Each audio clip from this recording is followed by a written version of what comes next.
133 wokovu. Ufurahi moyo wangu, heri nyingi umepa. Sikitiko, sikitiko limekwisha, Yesu ni wangu na niwa. Sikitiko, sikitiko limekwisha, Yesu ni wangu na niwa. Ameponya, ameponya roho yangu, yeye ni mpozi na kwa Roho Mtakatifu anabatiza watu, na kwa Roho Mtakatifu anabatiza watu wake. Jina langu ni mbinguni, Yesu ameliandika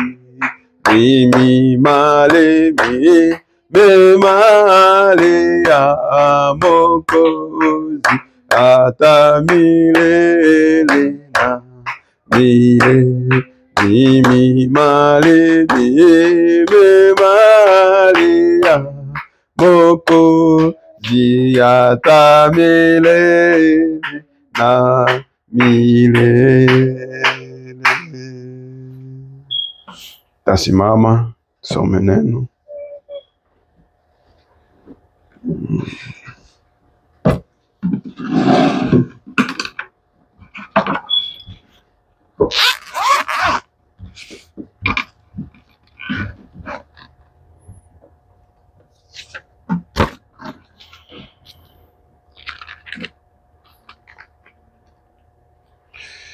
Tutasoma Isaya, kitabu cha Isaya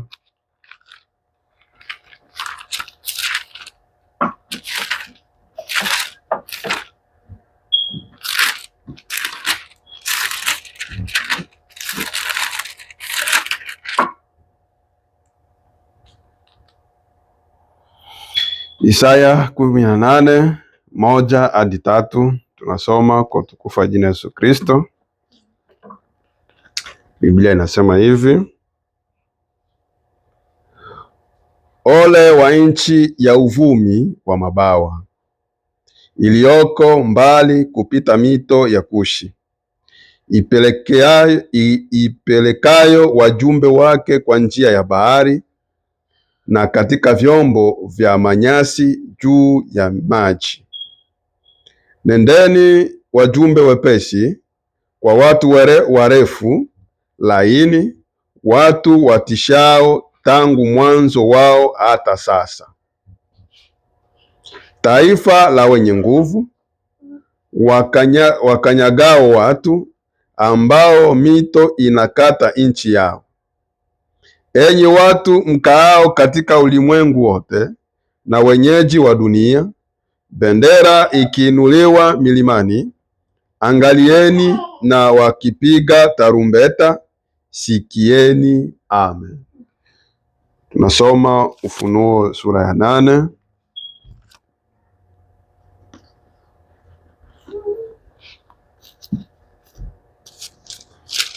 Tunafungua Ufunuo sura ya 8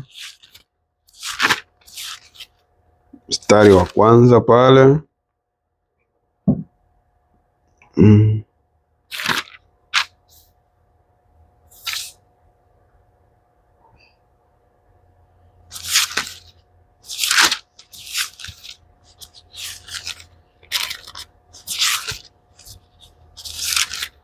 Ufunuo wa Yohana au ufunuo wa Yesu Kristo kwa Yohana. Sawa. Tunasoma hapa,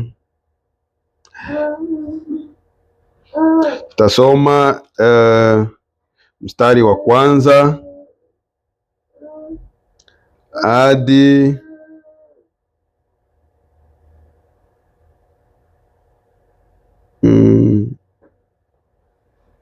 kwa sababu ni ndefu, ngoja tu tusome mstari wa kwanza hadi wa tatu hadi wa pili, kisha tunasoma na sura ya 7 na aya ya 7. Hata alipoifungua muhuri ya 7, kukawa kimya mbinguni kama muda wa nusu saa. Nami nikawaona wale malaika 7 wasimamao mbele za Mungu, nao wakapewa baragumu 7. Amen. Hapa mstari wa 7 inasema, malaika wa kwanza akapiga baragumu, kukawa mvua ya mawe na moto vilivyotangamana na damu, vikatupwa juu ya nchi. Theluji ya nchi ikateketea, na theluji ya miti ikateketea, na majani mabichi yote yakateketea. Amen. Tunaomba. Yesu Kristo, kimbilio letu, Mungu mkuu na muweza ni wewe, hakuna mwingine aliye zaidi yako. Wewe ndio unayestahili sifa zote Bwana. Nabii wako alitufundisha kwamba tukija katika uwepo wako, katika jina la Neville utatufukuza. Tukija katika uwepo wako mjina la ndugu Branham tutafukuzwa. Presence yako Baba mko jina la Yesu Kristo, ambao ndio ujumbe huu ambao umeutuma kwa wakati wa jioni kwa ajili ya kukusanya bibi harusi wako kupata imani kamilifu ya kunyakuliwa Bwana. Basi maandiko haya tumeyasoma, hatuyaelewi kama yanasema nini, lakini wewe tayari umeshanena kupitia mjumbe. Basi ukanene nasi katika jioni ya leo. Tuweka yote chini ya damu kwa ajili ya utukufu wako. Kwa jina Yesu Kristo tunaomba hivyo. Amen. Nawakaribisha na kuwasalimia katika jina Yesu Kristo. Ndiyo, tunashukuru Mungu tena kupata hii nafasi siku ya leo. Ni jambo la heri na baraka tena kwa mbele zake kwa kumega mkate kidogo. Ni jambo la heri sana. Bwana tusaidie sana. Leo tunakwenda kusikia neno tofauti na hii ya ndoa na talaka.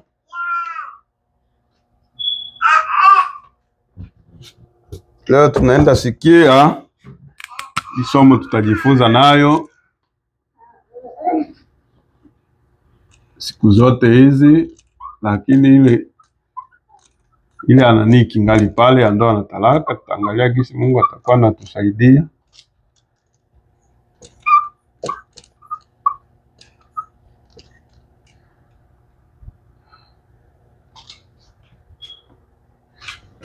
Leo tunaenda angalia ujumbe au somo yenye nasema baragumu 7.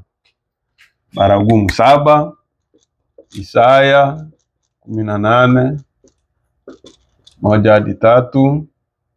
Nabii alichukua somo nyingi, Ufunuo sura ya 8, 7 au 1 na kuendelea kule. Alichukua tena Isaya 27 ngapi? 12 hadi 13. Hizi zote ni maandiko ambayo nabii alitumia. Akachukua Lawi wakati wa masikukuu, Lawi 23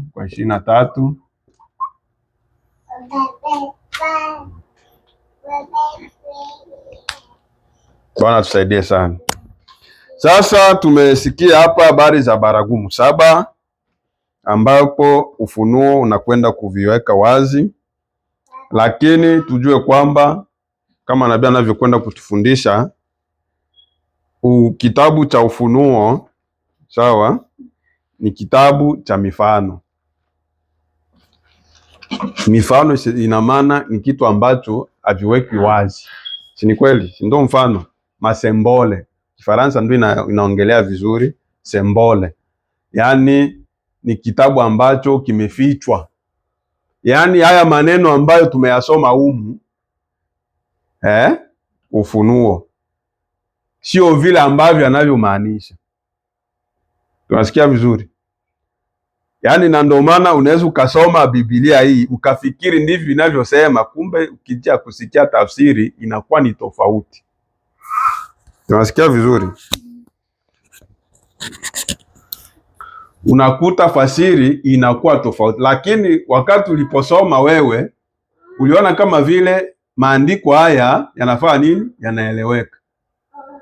Sasa kule kueleweka kwenye wewe ulisoma na jinsi mwenye aliandika alivyomaanisha iko tofauti.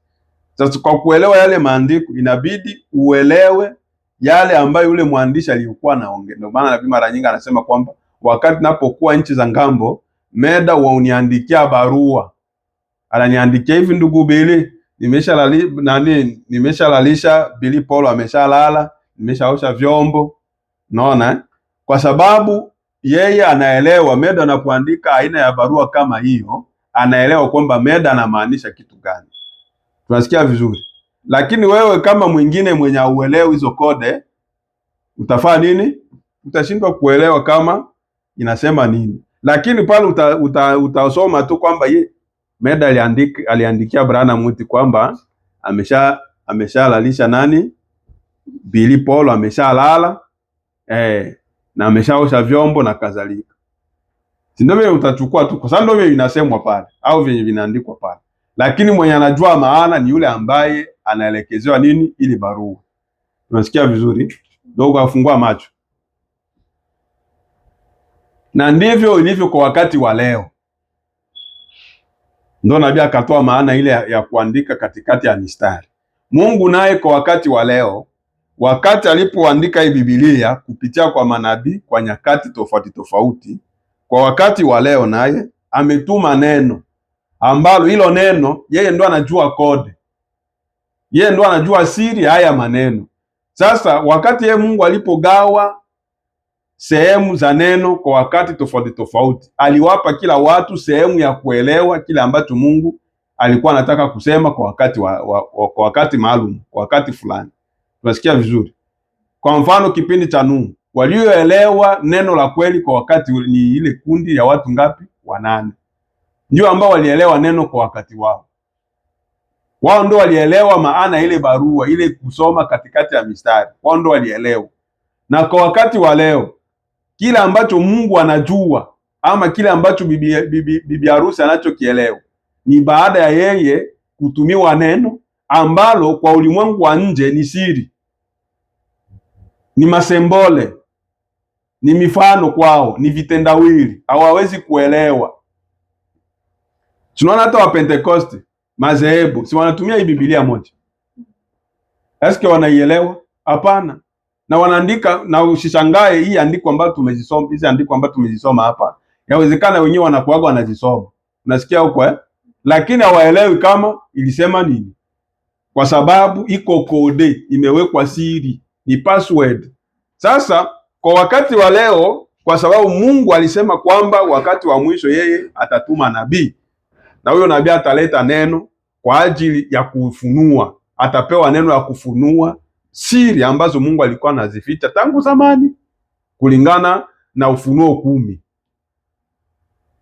Bwana tusaidie sana. Na pia tena kulingana na nini? Na Luka 17:30. Yaani kwa leo tena Yesu Kristo atafunuliwa kupitia umbo la mwanadamu. Tunaelewa vizuri? Yaani Mungu tena atachukua mwanadamu mwingine ambaye atakayemtumikisha ile kudhihirisha nini? Neno lake kwa watu. Sasa watakaoelewa ile ni wanani? Ni wale ambao waliokusudiwa tangu milele kupokea lile neno. Na ndio maana wakati wa Yohana Mbatizaji waliweza kuamini walikuwa watu 6. Tunasikia vizuri? Walioamini ujumbe wa Yohana Mbatizaji walikuwa 6 tu, ndio walikuwa wateule, kuonyesha kwamba kila wakati Mungu anakuaga na wateule wadogo. Na hata kwa leo watakuwa wachache sana. Bibi harusi atakuwa mchache sana mwenye atanyakuliwa, kwa sababu tutambue kitu kingine. Kwa wakati wa leo wa saba, kuko ambao wameshatangulia kwanza kiwango cha 6. Kwa hiyo ni wachache ambao wanabakia wakiwa hai. Tunasikia vizuri? Kwa hiyo sasa haya maandiko yako siri, yamefungwa, ni mafumbo, na kitabu cha Ufunuo chote kizima kuanzia sura ya kwanza hadi ya 22 ya Ufunuo yote ni siri. Sawa? Huku Yohana alionyeshwa mambo mengi. Aliona wapanda farasi, aliona mwanakondoo anaenda beba kitabu. Eske kondoo wa kawaida anaweza beba kitabu? Unaona? Aliona malaika, makerubi ambao mmoja ana sura ya simba, mwingine ana sura ya mnyama ya ndama, mwingine ana sura ya mtu, mwingine ya tai. Tunasikia vizuri? Na mwingine ana sura ya nani? Ya kuko ni baine. Sura ya ndama, ya simba, ya simba, mwanadamu na tai. Sasa nabii anakuambia ni mafumbo. Ngoja tuingie hapa. Sikie nabii mwenyewe anavyoongea. Tunaenda Ufunuo, kitabu cha Mifano.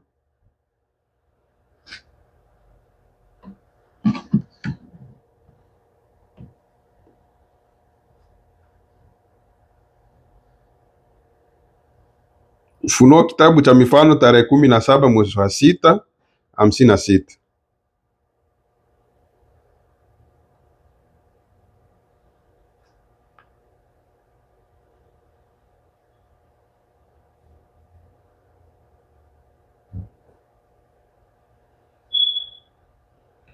Sawa?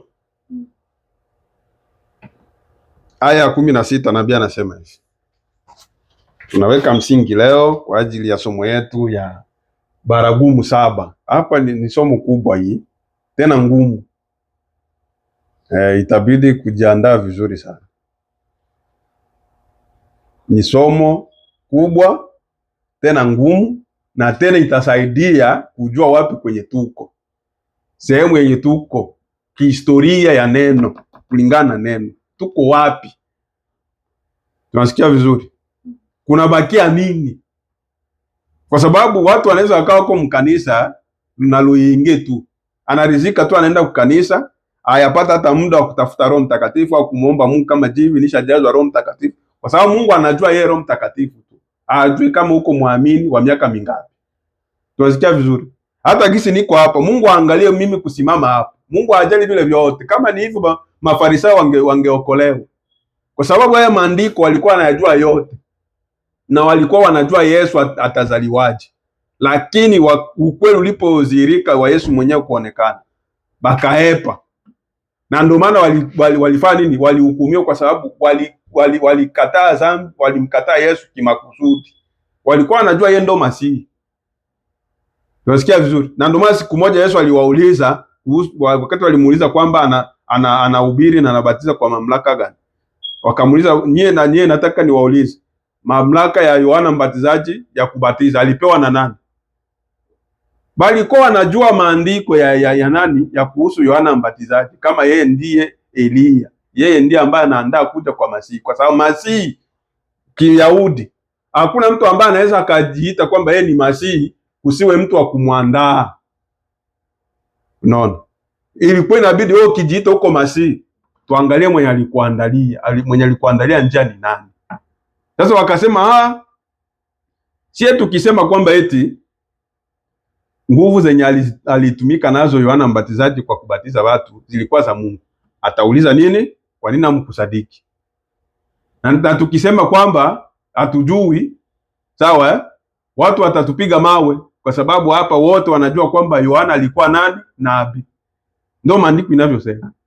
Yohana Mbatizaji, walijua kwamba Yohana Mbatizaji ni nani? Ni nabii nani? Eliya. Na ndio maana wanafunzi walimuuliza Yesu, Bwana, mbona waandishi wanasema kwamba kabla Masihi hajaja inampasa kwanza Eliya kuja kwanza? Walimuuliza Yesu, akasema hiyo ni kweli. Eliya inabidi aje kwanza na andae kila kitu. Wewe unataka nini wewe grade? Uandae, ataandaa kila kitu, na nataka niwaambieni kwamba ameshakuja na ameshaandaa kila kitu. Tunasikia vizuri? Ndio wakaelewa kumbe alikuwa anaongea habari za nani? Za Yohana Mbatizaji. Na hata leo hii nilikuwa nataka kumaanisha kwamba hata leo kuwa mkanisa, tusipojua wakati ambapo tumefikia, tusiposoma nyakati, tutakuja kukosa kunyakuliwa kama miza hivi. Tutarizika kwenda kanisani na kuhubiri na kucheza na kufanya ushirika, upendano wa ndugu. Bwana tusaidie sana. Kwanza walio wengi wa upendano wa ndugu watabakia, kwa sababu ujumbe wa bibi harusi haiko upendano wa ndugu. Tunasikia vizuri? So frere, angalia mpiramide frere, mpiramide wakati wa saba ni nini? Upendano wa ndugu. Bibi harusi yeye haiko tena kwenye upendano wa ndugu, ameshavuka. Upendano wa ndugu ni Laodikia. Tunasikia vizuri? Upendano wa ndugu ni Laodikia. Na ndio maana unakuta nabii alikuwa anaalikwa kwa Methodist anaenda ubiri, kwa Pentecoste anaenda ubiri. Mwangalia changu we damam we, unaona? Na ndio maana yeye unakuta nabii alikuwa anavunja nini? Mabariere, kusema kwamba sisi sote tuko kitu kimoja, lakini en reality hatuko kimoja na madhehebu. Sawa?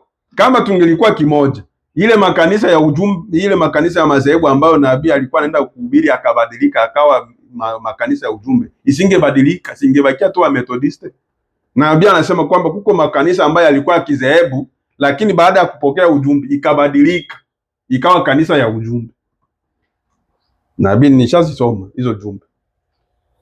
Balikuwa watu wa madhehebu, lakini baada ya kuhubiriwa na Nabii Branham ujumbe, ile kanisa yote nzima ikabadilika ikawa kanisa ya nani? Ya ujumbe. Tunasikia vizuri? Kwa hiyo Mungu yeye anaangalia Roho Mtakatifu, heshima ya neno ndani yako, basi aangalie kingine. Aya ya 16 nabii anasema hivi, Ufunuo kitabu cha Mifano 17 mwezi wa 6 56. Nabii anasema hivi, kitabu cha Ufunuo kilikuwa ni kutiwa muhuri kwa ushuhuda wa mwisho wa Bwana Yesu. Unasikia vizuri? Ndio kitabu cha mwisho ambacho kinashuhudia nini? Ukuu wa Yesu, ushuhuda wa Yesu, maisha ya Yesu. Yaani muki kitabu ndo muko siri za Yesu, mipango yote ya Yesu ambayo iko nayo kwa ajili ya dunia hii. Ndo muhuri wa Biblia. Tunasikia vizuri? Na ndio maana nabii alituambia kwamba shetani anaogopa vitabu hivi viwili vya Biblia. Wapi? Kitabu cha Mwanzo na kitabu cha nini? Cha Ufunuo. Kwa sababu gani? Kitabu cha Mwanzo kinafunua jinsi shetani alivyoanza tangu wapi? Mbinguni. Kwenye dhambi ilivyoanza, shetani akafunuliwa. Tunasikia vizuri?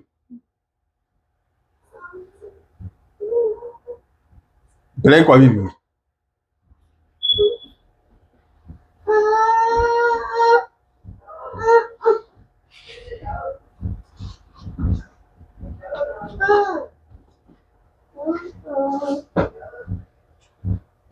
Nyanyue.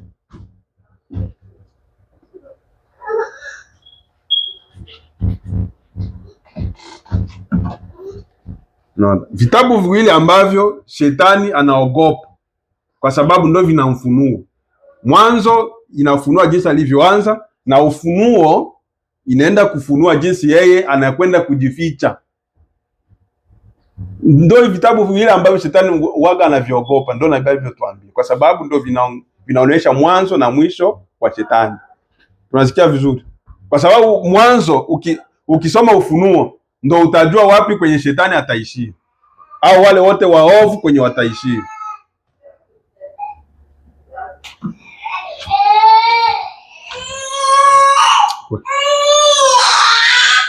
Twende kweli.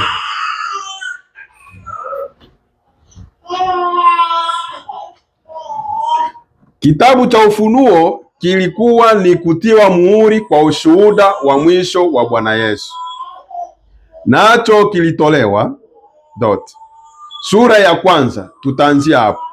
Nilikuwa ninafikiri labda tutaanza kwenye ile mifano mingine. Sasa kitabu chote kimeandikwa katika mifano. Kitabu chote cha hata jinsi tulivyosoma hapa, naye alipofungua ile muhuri wa saba kukawa muda wa nusu saa, kama muda wa nusu saa. Mifano. Unasikia nabii anavyosema kitabu chote kuanzia sura ya kwanza ya Ufunuo hadi ya 22 yote ni mifano. Mifano kumaanisha kwamba ni vitendawili. Hii mifano sio kama vile ya kubuni. Yaani ni siri, kwa maneno mengine. Yaani ni hicho kitabu kiliandikwa kimafumbo.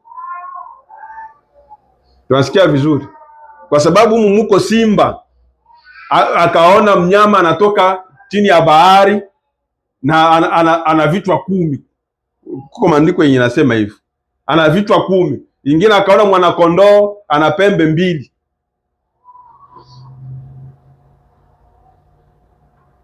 Sasa alipoona yule mwanakondoo anasema sawa. Yohana alipoona yule mwanakondoo alinena kama joka. Eske nyoka inakuwaga inasema? Unasikia huko Lakini maandiko yanasema yule mnyama, yule mwanakondoo alinena kama joka, kama drago. Drago ni nyoka. Sasa mwanakondoo anawezaje kutoa sauti ya nyoka? Unasikia hiyo mifano Nayo Yohana yeye mwenyewe tena alikuwa ni mfano. Sawa? Sikia nabii anavyosema. Kitabu chote kimeandikwa katika mifano. Ni vigumu kupata kitu chochote ambacho ni neno moja kwa moja. Unasikia?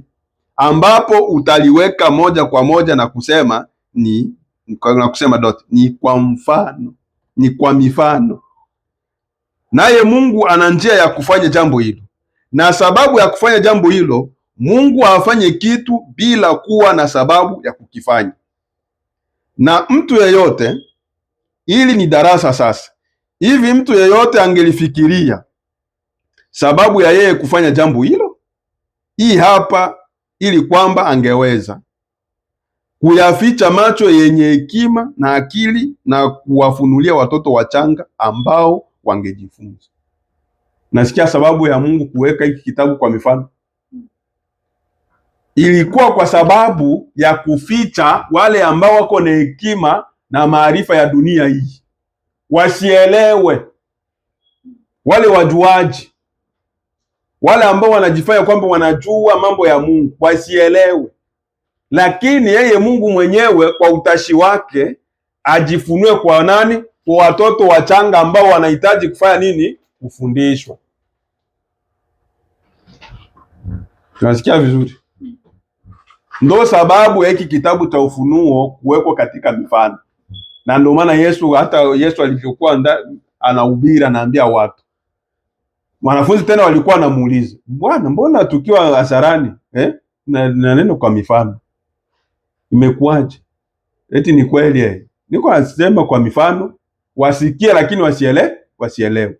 Waone lakini watazame lakini wasifanye nini? Wasione. Kwa sababu kuko tofauti kati ya kuona na kutazama. Tunasikia vizuri? Vyote vinahusika na macho, sawa? Kuona na kutazama.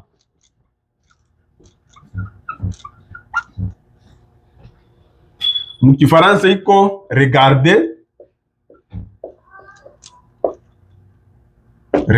na voir. Tunasikia? Tunaelewa? Kutazama na kuona. Kutazama, kuregarder, na kuona ndo voir. mkifaransa. Look, mkiingereza iko look, to look, na hii to see. Na mkiingereza iko tofauti. Sawa? Mtu anaweza akaangalia ama akatazama na asione, si ni kweli? Mtu anaweza akawa yuko hivi anasimama anaangalia kule, anaangalia lakini haoni. Sawa? Lakini hii kuona ni vitu ambavyo unaidentify, unatambulisha, unaanza sema unaangalia nini? Sasa mara nyingi si katika kuongea kwetu tunakuwaka tunachanganya, lakini hatujuagi namna gani ya kuviweka kila msemo na sehemu yake. Yaani vyote tunakuwaka tunachanganya, kwa sababu hii regarder na voir utafikiri labda ni kitu kimoja, lakini iko tofauti. Na ndio maana mtu anaweza sema uko nafanya niko natafuta kitu fulani pale na anakiacha pale, si kwamba hata akioni. Tunasikia vizuri, alikuwa hivi.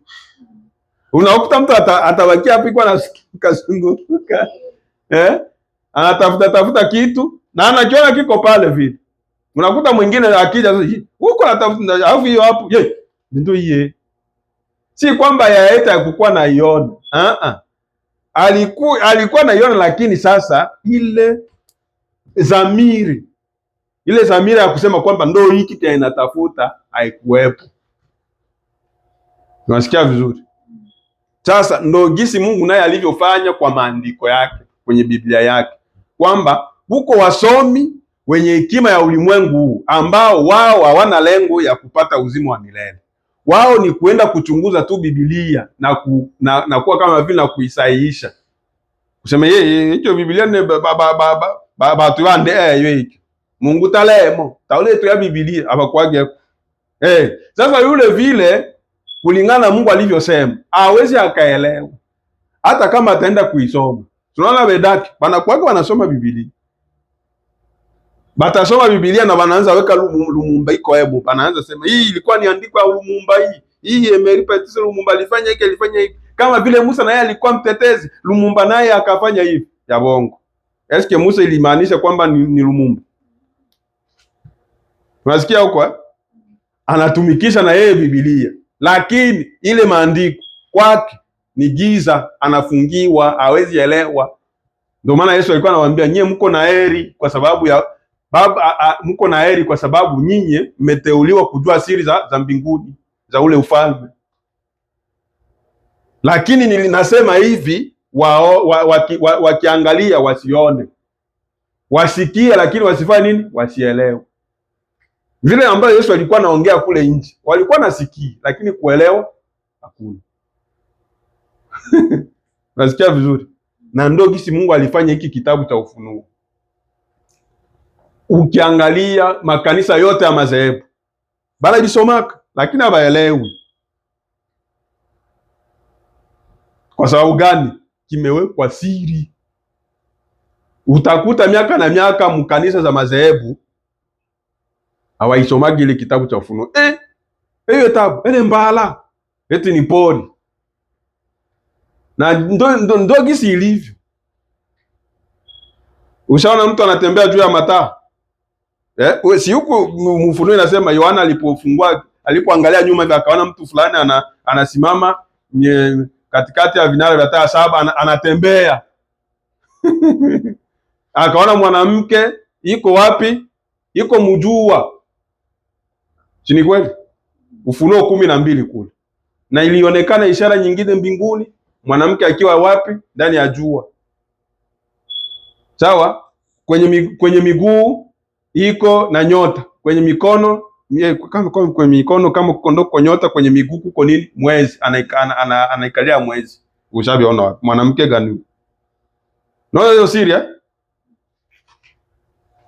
ndio Biblia anakuambia kwamba kitabu chote cha Ufunuo ni nini? Ni mifano. Ni siri.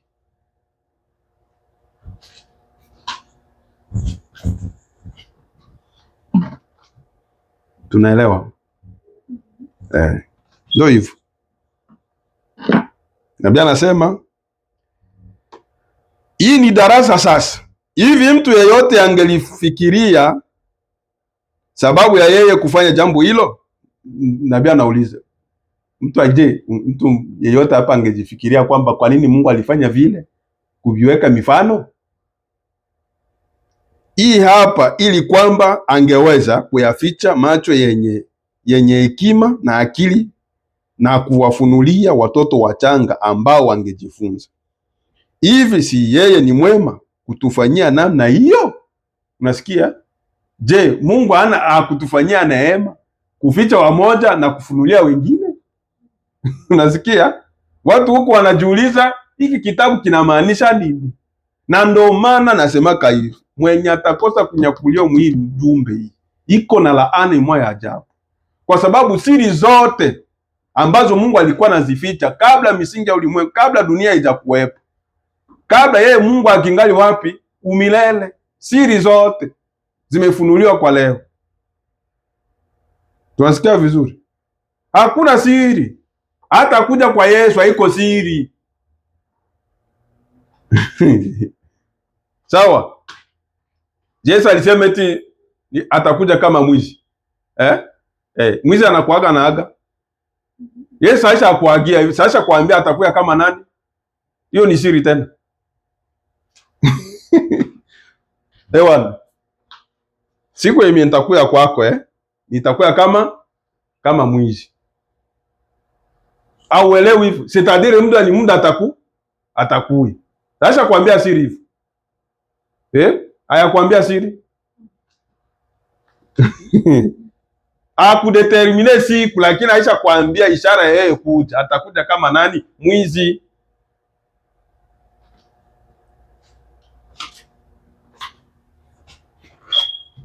Sasa ukienda kwa kawaida, mwizi akwaje anaaga eti atakuja kukuiba.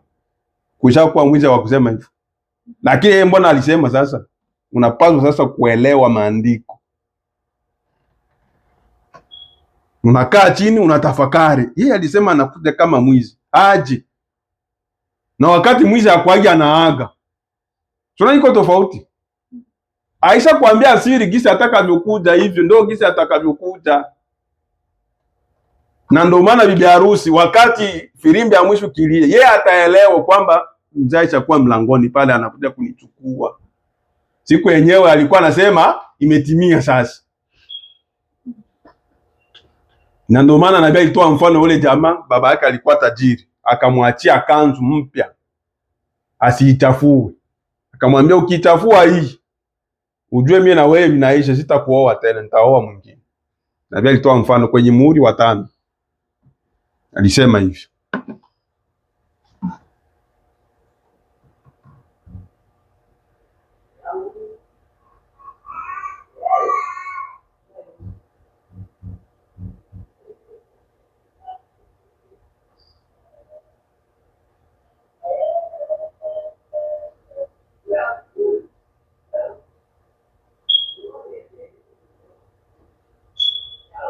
Sikia nabii.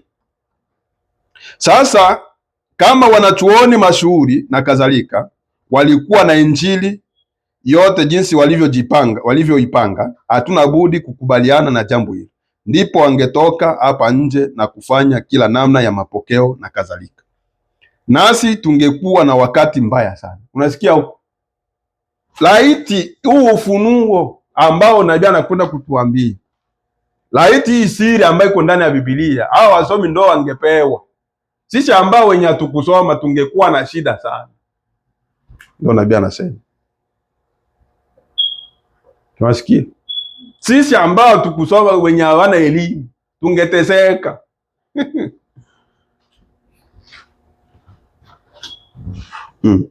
Nabii anasema ndipo wangetoka hapa nje na kufanya kila namna ya mapokeo na kadhalika, nasi tungekuwa na wakati mbaya sana. Mpaka mbona hilo lingekuwa linapita juu ya vichwa vyetu, nasi hata hatungejua kitu juu yake. Si ni kweli? Msomi wewe kwenye kuna ubiri msomi.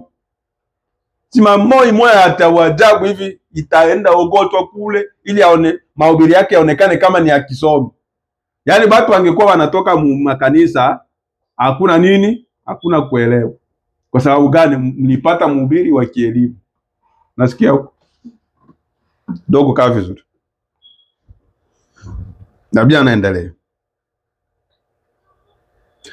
bali tunashukuru sana ya kwamba Baba yetu mwema wa mbinguni aliwarehemu maskini na wasio na elimu, kama nilivyo mimi, kuniahidi mimi mwenyewe na wewe. Unasikia huko ya kwamba kama tungeketi tu chini na kuomba, ya kwamba angejifunua mwenyewe kwetu. Si hilo ni nzuri sana? Kanuni zetu zote za imani na miamsho yetu na kila kitu tulicho nacho, hivyo vyote vimeongezwa tu. Unasikia nabii?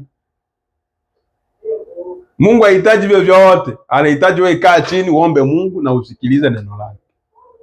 Miwasho, kuhubiri, kufanya nini? Nabii anasema ni nini? Vimeongezwa tu, ni vya ziada. Lakini vitu muhimu kwetu ni kumwomba Mungu na kufanya nini? Na kusikiliza kila anachokisema. Tunasikia? Na ndio maana nabii alimuuliza swali, nitafanyaje kuwa katika upendo mkamilifu na Mungu? Nabii akajibu akasema, omba na kufanya nini? Na kulisoma neno. Tunasikia vizuri?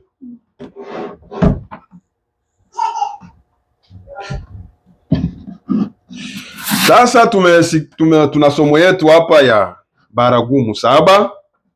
Tutakwenda kujifunza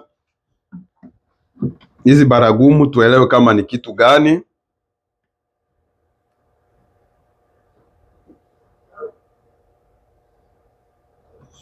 Tunaenda ujumbe sikukuu ya baragumu tarehe 19 mwezi wa 7 64, ilihubiriwa asubuhi.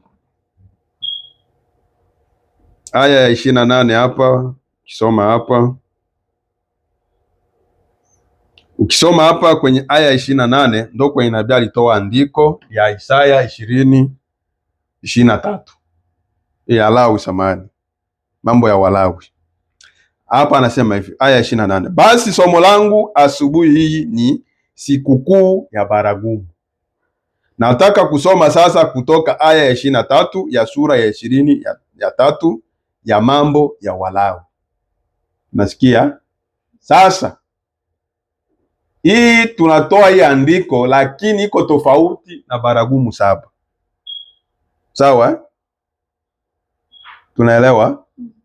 Kuko sikukuu ya baragumu na baragumu. Sisi tunajifunza baragumu 7. Hatujifunzi sikukuu ya nini? Ya baragumu. Tunasikia vizuri eh? Kwa sababu kuko tofauti sikukuu ya baragumu na baragumu 7. Sasa sisi tunajifunza baragumu 7. Hatujifunzi zile sikukuu, hapana. Lakini kwa sababu ziko na paralelisme, zinaambatana, na ndio maana tunakuja kusoma tena hii andiko ya Walawi, ya mambo ya Walawi 23:23. Lakini somo yetu iko kwenye Ufunuo ngapi? 8. Ndio kwenye kunaongelewa nini? Baragumu 7. Sawa? Ndo hapo tunaenda ukisoma tena sasa katika kitabu cha Isaya kuanzia aya ya kwanza ya sura ya 18, ili linaunganisha hili pamoja. Yaani ukisoma Isaya 18 1 hadi 3 na hii mambo ya Walawi 23 juma moja, inaongelea kitu hiki kimoja. Ndio nabii anavyosema, ole wa nchi ya uvuli wa mabawa iliyoko mbali kupita mto wa Ethiopia, ipelekayo wajumbe wake kwa njia ya bahari na vile vyombo vya unyasi juu ya maji, na kusema, nendeni wajumbe wepesi kwa taifa lililotawanyika. Si ndio kwa tulisoma? Nabii anaendelea tena katika Isaya 27, Isaya hii tena 27 12 na 13, tena itakuwa katika siku hiyo Bwana atayapigapiga matunda yake toka gharika ya mto hata vijito vya Misri, nanyi mtakusanywa mmoja mmoja, enyi wana wa Israeli. Tena itakuwa katika siku hiyo tarumbeta kubwa. Unasikia? Tarumbeta kubwa itapigwa. Yaani kwa maneno mengine, baragumu ni tarumbeta kama ile pom pom. Sasa hapa hii Isaya anatabiri, anaongelea kuhusu Israeli kwamba ipo siku kutakuja kupigwa tarumbeta moja kuu kuliko yote, au baragumu kubwa itapigwa kuliko baragumu zingine zote. Tarumbeta kubwa itapigwa, nanyi ambao mko karibu ya kuangamia katika nchi ya Ashuru watakuja, na hao waliotupwa katika nchi ya Misri, nao watamsujudia Bwana katika mlima mtakatifu huko Yerusalemu. Nasikia huko maandiko ambayo nabii aliyachukua haya kwa ajili ya kufundisha nini? Sikukuu ama baragumu, sikukuu ya baragumu, fete de trompette. Tarumbeta, yani tunajifunza tarumbeta 7 za Ufunuo. Tarumbeta 7 za Ufunuo sura ya 8 vilimaanisha nini? Sawa, tunaenda aya 34, tunaweka msingi.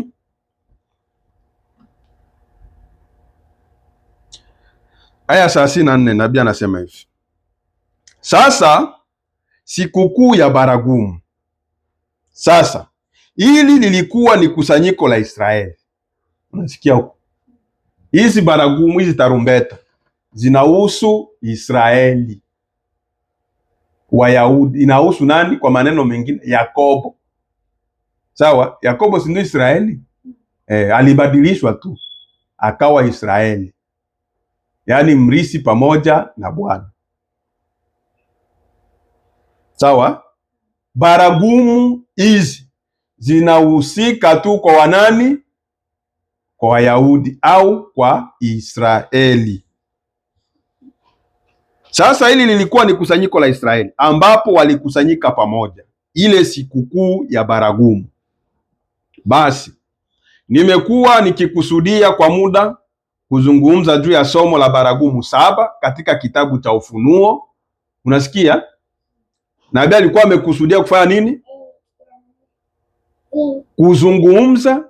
Basi nimekuwa nikikusudia kwa muda kuzungumza juu ya somo la baragumu 7 katika kitabu cha Ufunuo, na sasa tutachunguza hili kwa kitambo tu, kutoa sababu halisi ya mimi kutozungumza wakati huu, kwa sababu Roho Mtakatifu asingeniruhusu kuzungumza kwa wakati huu juu ya mambo haya.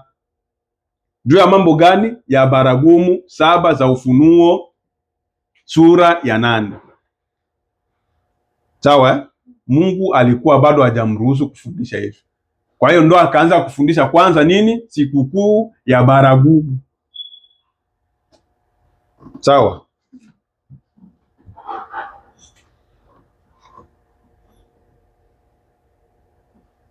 Nisema hii somo hii tuelewe, iko ngumu.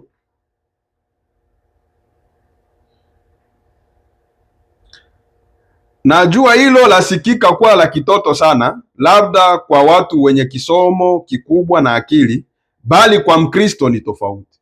Tunasikia vizuri Branham alikuwa anasema kitu ambacho hadi Mungu amwambie.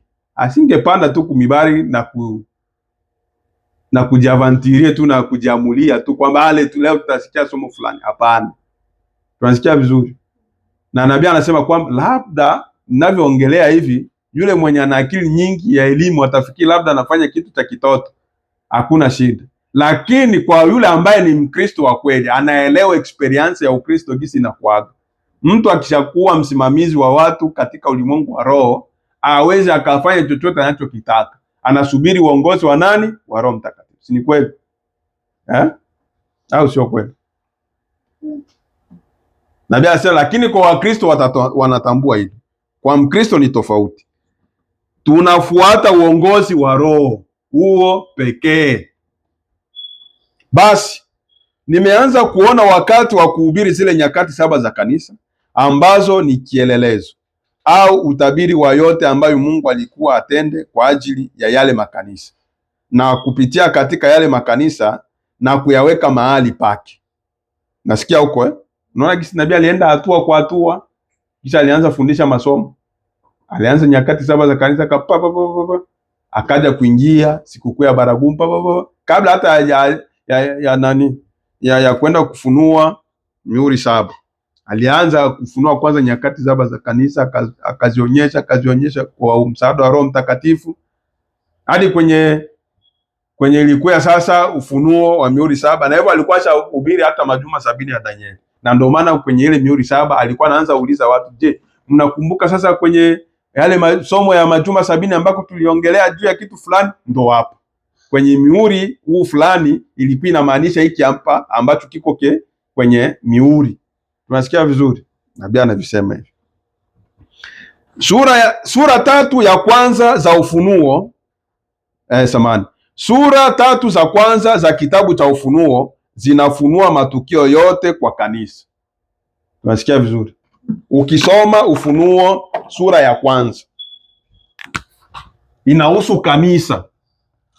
Ufunuo sura ya kwanza hadi ya 3, sawa, inahusu kanisa, nyakati 7 za kanisa, sawa, nyakati 7 za kanisa. Ufunuo 1 hadi 3 ndio nabii anatuambia, na ukisoma ndivyo ilivyo. Nabii anasema hivi. Alafu kutoka sura ya 3 hadi sura ya 19 ya Ufunuo, kanisa alionekani tena. Acha kulala. Kanisa alionekani tena. Sasa nabii anasema hivi, ukianza hapa Ufunuo 3, hapa Ufunuo 3 hadi Ufunuo 19, hii intervale hakuna kanisa. Unasikia vizuri? Hakuna kanisa. Kwa maneno mengine, hakuna sehemu ambayo inaongelewa habari ya ufunuo, habari ya kanisa, kuanzia hii intervale hadi kwenda huko. Wewe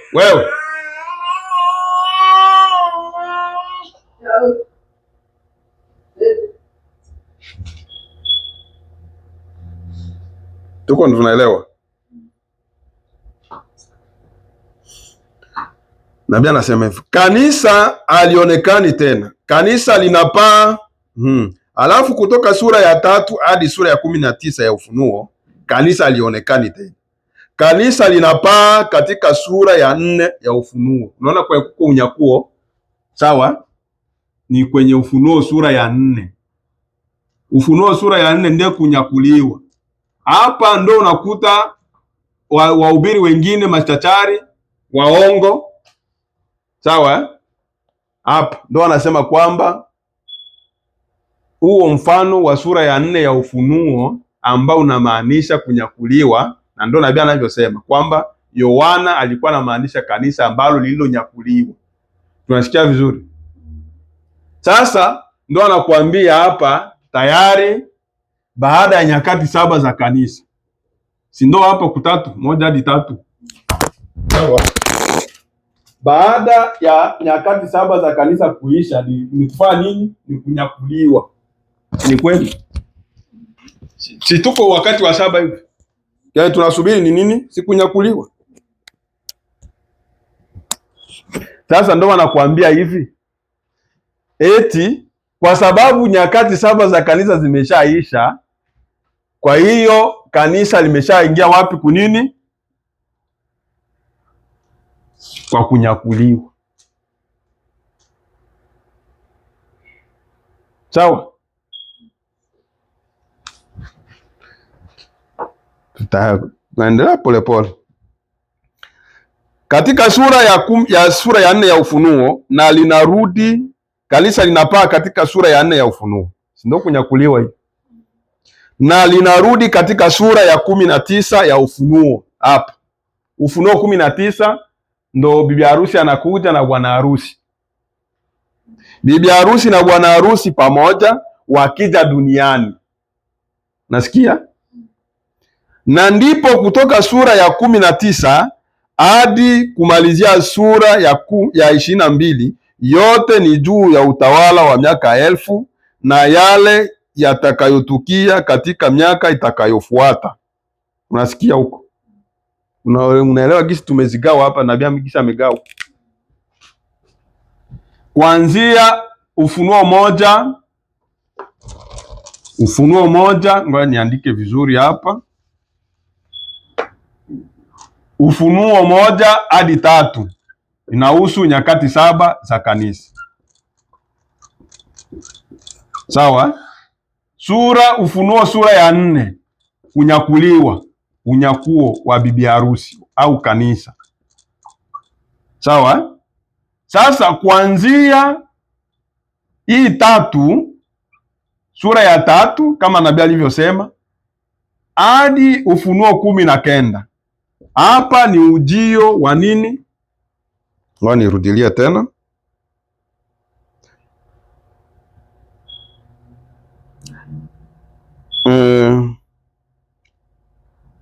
Nabii anasema hivi.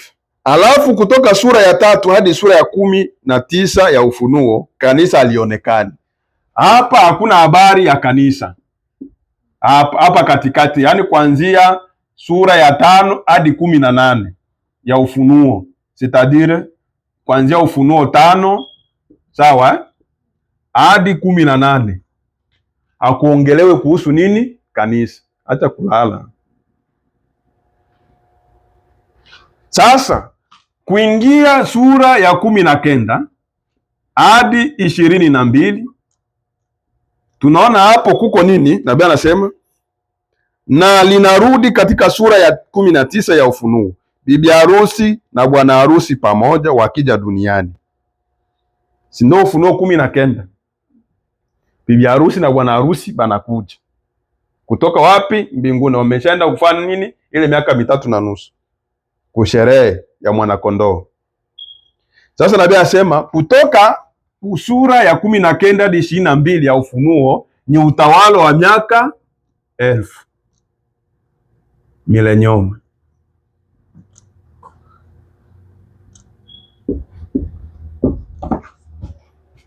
Tunasikia?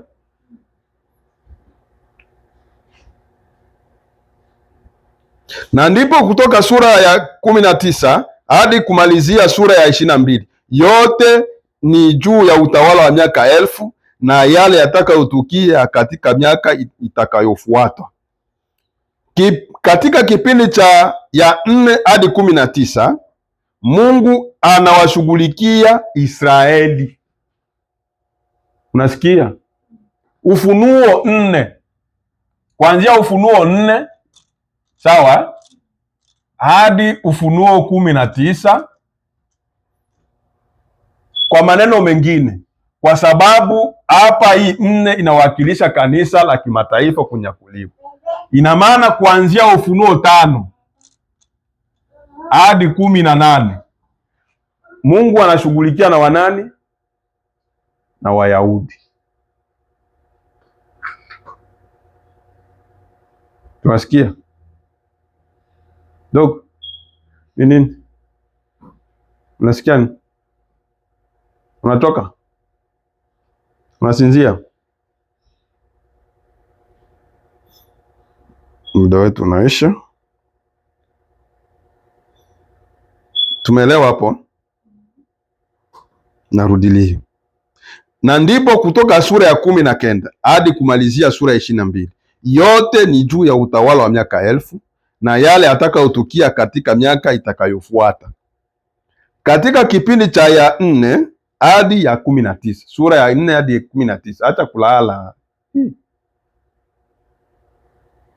Mungu anawashughulikia Israeli.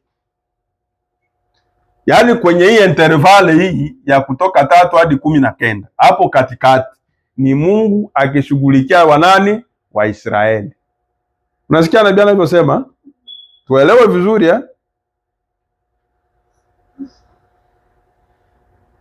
Sawa? Kwa sababu hapa kuko maswali mengi ambayo tunaweza jiuliza hapa. Tutajikuta kama vile tunaweza fikiria labda tumechanganyikiwa ama Biblia imejichanganya. Sawa? Kwa sababu gani? kwenye huu Ufunuo 3 hadi 19. Si muko Ufunuo 10. Sasa Ufunuo 10 si ni Kristo anakuja na kitabu, anampa malaika wa saba kile kitabu ili afungue mihuri saba. Sawa? Sasa hapa tunaona kwa mfano, tunaenda kuona Ufunuo 10:1 hadi 7. Kristo anashuka na kile kitabu kidogo, anampatia malaika wa saba ili afunue zile siri. Tunasikia? Angalia huku. Je, huyu ambaye alikuja kupewa ufunuo na huyu malaika mkubwa akapewa ufunuo wa hiki kitabu kidogo, sawa eh?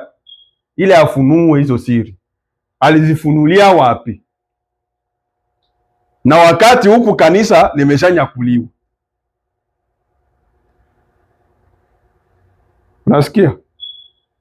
Na ndio maana unakuta wahubiri wengi wa leo bamingi ambao hawana Roho Mtakatifu wanasema kwamba ndugu Branham yeye, sawa eh? Wakati alipopewa ufunuo anahubiria, anakuja kufunua siri kwa Wayahudi na kwa mataifa. Eske hiyo ni kweli? Je, Branham anahusika na Israeli? Hapana. Nabii Branham hahusiki na Israeli, na ndio maana Mungu alimwambia usiende Israeli, haiko wakati wako. Alikuwa shakuwa Misri kule Egypt, achukue ndege aende Israeli. Mungu akamkataza, hapana, unaweza vunja maandiko. Wewe huko nabii wa Wayahudi, wewe huko nabii wa wanani? Wa mataifa. Sawa? Twende polepole. Kama unyakuo umeshapitika kwenye sura ya 4 na Biblia na nabii anasema kwamba hizi funuo, hizi ngurumo saba, haya mafunuo ya mihuri saba, kitu ambacho Malaki 4, huyu mjumbe wa Malaki 4 atakuja kukifanya, atakuja kufunua siri. Tutaviona siku moja tutakavyokwenda kuvisoma. Hiyo siri ambayo atakayokuja kufunua ya Mungu itampatia bibi harusi imani ya kufanya nini? Ya kunyakuliwa. Itapatia kanisa bibi harusi imani ya kufanya nini? Ya kunyakuliwa. Sasa kama amepewa siri hapo huyu nabii wa Malaki 4, siri za kufunua kwa kanisa, atafunulia kanisa gani na wakati hapa kanisa limeshanyakuliwa kwenye sura ya 4? Kwa sababu nabii hapa hajasema kwamba hapa katikati hizi zote sura za ufunuo ambazo ziko hapo kuanzia 5 hadi 18 ni sura za ufunuo ambazo zinahusu wanani? Waisraeli. Si ndio nabii alisema hapo? Zinahusu Israeli. Sasa humu katikati mko Ufunuo 10, na anasema hii Ufunuo 10 ni nabii wa mataifa akifunua siri za Mungu wapi? Kwa mataifa, kwa bibi harusi. Sasa alifunua hizo siri kwa mataifa au kwa bibi harusi aje, na wakati sura ya 4 bibi harusi tena iko hapa duniani. Alifunulia nani? Wapi tena? Na ndio maana baadaye wale wahubiri, kwa sababu upeo wa Mungu hawana, wanaona kwa sababu wamesoma sana message, wanafikiri ndio kuelewa, ndio wanakuambia sasa hivi vyote vya kuhubiri hivi vyote ishakuwa nini? Historia. Anaweza angusha tena rido.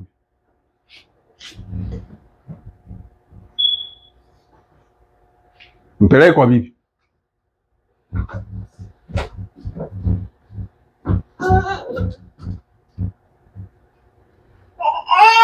Wahi kumpeleka wana.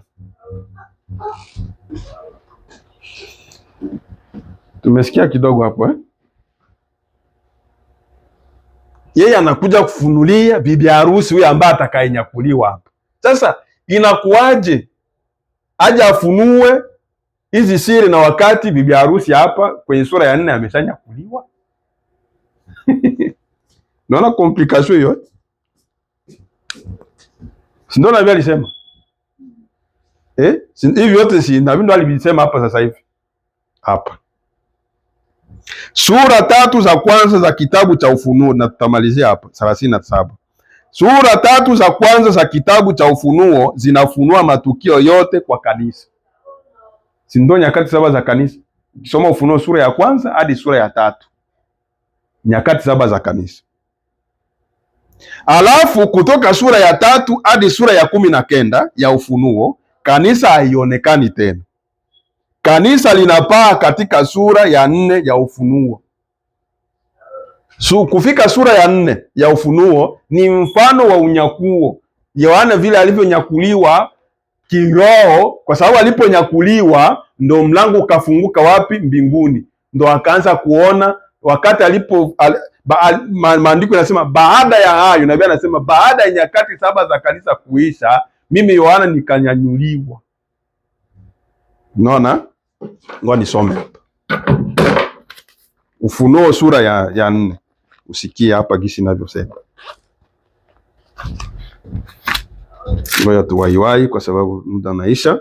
Unaona Ufunuo 4 inasema hivi, sura ya kwanza, aya ya kwanza. Baada ya hayo naliona na tazama, mlango ukafunguka mbinguni, na sauti ile ya kwanza niliyoisikia kama sauti ya baragumu ikinena nami ikisema, panda hata huku, nami nitakuonyesha mambo ambayo hayana budi kuwako baada ya hayo. Ye kunyanyuliwa, si ndio? Nabii anasema kwamba kusanyiko kanisa linanyakuliwa kwenye sura ya 4. Yaani huku kunyakuliwa kwa Yohana ilikuwa inamaanisha nini? Unyakuo wa kanisa. Tunasikia vizuri? Baada ya hayo, ina maana baada ya hizi nyakati 7 za kanisa kumalizika, unyakuo unakuja, mtu ananyakuliwa. Sasa yeye aliponyakuliwa Yohana, badala ya kuenda moja kwa moja mbinguni, akaona mbinguni kunafunguliwa, mlango unafunguliwa. Unaona? Panda hata huku, nami nitakuonyesha mambo ambayo hayana budi kuwako baada ya hayo. Na mara nalikuwa katika roho, na tazama, kiti cha enzi kimewekwa mbinguni, na mmoja ameketi juu ya kile kiti. Ndo akaanza kuona sasa mbinguni jinsi watu wamejipanga kule, jinsi wa malaika walivyo. Akaona tu kitu cha kwanza alianza kuona, akaona kiti cha enzi, na kule kwenye kiti cha enzi kuna mtu ambaye anaikalia ile kiti cha enzi, ameshanyakuliwa hivyo. Sasa nabii anasema kwamba Ufunuo 1 hadi 3 inahusu kanisa 7, makanisa 7, na sura ya 4 ni nini? Kupaa kwa kanisa. Si ni kweli? Si baada ya nyakati 7 sikutakuwa unyakuo? Ananyakuliwa hapa. Sasa nabii anasema hivi, alafu narudilia, sura 3 za kwanza za kitabu cha Ufunuo zinafunua matukio yote kwa kanisa. Alafu kutoka sura ya 3 hadi sura ya 19 ya Ufunuo, kanisa alionekani tena. Tunasikia? Kanisa linapaa katika sura ya 4 ya Ufunuo na linarudi katika sura ya 19 ya Ufunuo, bibi harusi na bwana harusi pamoja wakija duniani.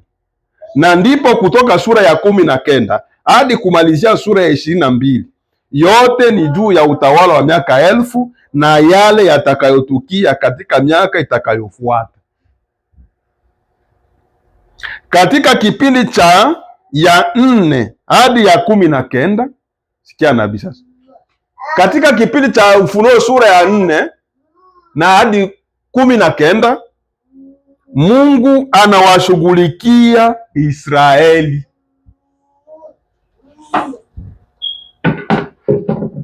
Unasikia? Mungu anashughulikia wanani? Waisraeli. Sasa kama Mungu anashughulikia Waisraeli, humu Ufunuo 3 kuanzia hiyo sura ya 4 hadi 19, hiyo Ufunuo 10 na hiyo Ufunuo 3 Apokalipsi, makeri zinaanza isha, itabidi nichukue zile zingine. Sasa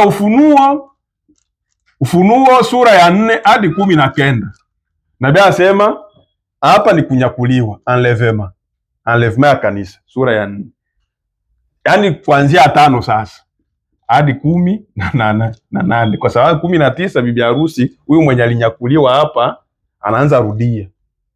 Sawa? Huyu anapaa, ananyakuliwa, anaenda mbinguni. Lakini huyu hapo wa 19 anashuka, anakuja duniani utawala. Sio anataka atawale sasa kwenye utawala wa miaka 1000, kwa sababu hii 19 ndio inaenda hadi 22 kwenye utawala wa miaka 1000. Bibi harusi na bwana harusi wanatawala wapi? Hapa duniani. Tunasikia vizuri? Sasa nabii anasema hivi, hii intervale hii ya 4 hadi 19 ni Mungu akishughulikia Israeli. Sasa kama yeye Mungu naye anashughulikia Israeli, humo tena mufunuo, mbona mko Ufunuo 10? Ufunuo 10:1 hadi 7. Na wakati Ufunuo 10:7 nabii anasema kwamba huyu nabii anahusu wanani? Mataifa. Inakuwaje sasa hii yote 5 hadi 19 ihusike na Wayahudi ama Waisraeli, na wakati humu mko Ufunuo 10 ambaye inahusu nabii wa kimataifa kuja kufunua nini? Siri. Tunasikia vizuri? Kwa sababu huyu nabii ambaye ni wa Ufunuo 10 ambaye atakuja kufunua siri, atafunua siri kwa kanisa gani? Hii ambayo inanyakuliwa, si ni kweli? Hapa Ufunuo 4 ni unyakuo wa kanisa. Sasa nabii anasema hivi, hawezi bibi harusi hata nyakuliwa kama hizi siri hazijafunuliwa. Sasa atawezaje kuja kufunua na yeye ashakuwa kwenye Ufunuo 10 na huku kanisa imeshanyakuliwa? Sura ndio kwenye watu wanachanganyikiwa hapa. Wanakuambia huku kote Ufunuo ishakuwa historia kwa sababu bibi harusi ashanyakuliwa. Na ndio maana wakwambia unyakuo tayari. Watu washaga nyakuliwa. Ndio wanahubiri leo hii. Yeye mnaangalia tunasubiri unyakuo, tunasubiri unyakuo ushaisha, ushamalizika kila kitu. Basi ukiomba sitashu watakuletea. Si kama hii hapa hivi. Nakwambia kanisa inanyakuliwa kwenye sura ya ngapi? Ya 4. Haiko kweli? Sasa huyu naye anakuja kufanya nini? Alifunulia kanisa gani hizi siri za mihuri 7? Kwa sababu ndio zilikuwa hapa. Yule malaika mkubwa akashuka na kile kitabu kidogo ambacho kiko wazi sasa. Anampatia nani? Anampatia malaika hapa duniani ili afunue nini? Zile siri. Sasa alizifunua wapi yule malaika wa 7? Alifunulia kanisa gani na wakati hapo ishanyakuliwa? Unaona shida huko Sasa kama wewe hakuelewa hivi vitu unachanganyikiwa, unawakia tu huko juu hivi, au huko kushoto wala kulia. Utaanza ingia watu wameshanyakuliwa, watu hawajanyakuliwa. Watu wameshanyakuliwa, watu hawajanyakuliwa. Na Bwana abariki hao machache. Unasikia huko Ndio somo ambalo tunaenda nayo. Tukingali kwenye utangulizi, hatujaingilia masomo yetu. Tutaifundisha vizuri. Mungu atusaidie tu, atupatie uelewa wa mzuri. Stop hapa.